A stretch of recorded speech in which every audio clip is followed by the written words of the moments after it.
السلام علیکم۔ ہماری مسجد کا امام چور ہے۔ افریقہ کے ایک ملک میں ایک شخص حافظ قرآن کی عالم شریعت تھا۔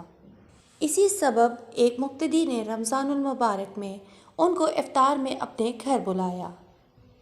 عالم جی نے دعوت قبول کی اور افطار کے وقت اس مقتدی کے گھر پہنچے اور وہاں ان کا بہت شاندار استقبال کیا گیا۔ افطار کے بعد عالم دین نے میزبان کے حق میں دعا کی اور واپس چلے گئے۔ مقتدی کی زوجہ نے عالم کے جانے کے بعد مہمان خانے کی صفائی ستھرائی کی تو اسے یاد آیا کہ اس نے کچھ رقم مہمان خانے میں رکھی تھی، لیکن بہت تلاش کے باوجود وہ رقم اس عورت کو نہیں ملی، اور اس نے اپنے شوہر سے پوچھا، کیا تم نے وہ رقم لی ہے؟ شوہر نے جواب دیا، نہیں۔ اور پھر اس نے یہ بات شوہر کو بتا دی کہ مہمان کے علاوہ کوئی دوسرا فرد ہمارے گھر نہیں آیا اور ہمارا بچہ دوسرے کمرے میں تھا، اور جھولے میں رہنے والا اتنا چھوٹا سا بچہ چوری نہیں کر سکتا۔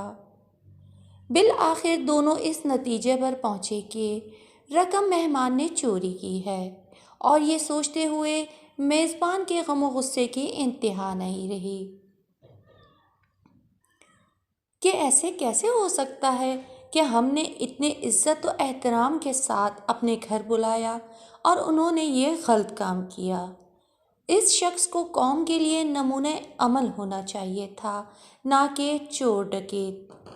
غم و غصے کے باوجود اس شخص نے حیا کے مارے اس بات کو چھپا لیا، لیکن درعین حال عالم دین سے دور دور رہنے لگا تاکہ سلام دعا نہ کرنی پڑے۔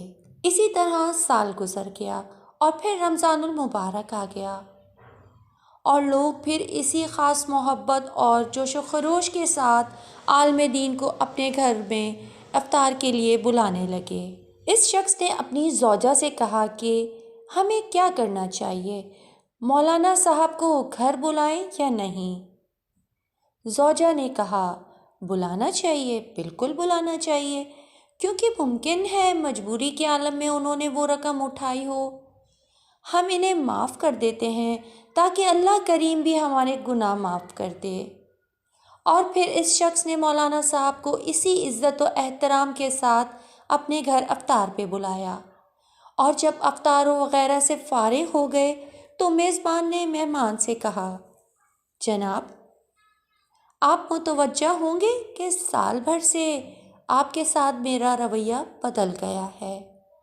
عالم نے جواب دیا، ہاں، لیکن زیادہ مصروفیت کی وجہ سے میں تم سے اس کی وجہ معلوم نہ کر سکا۔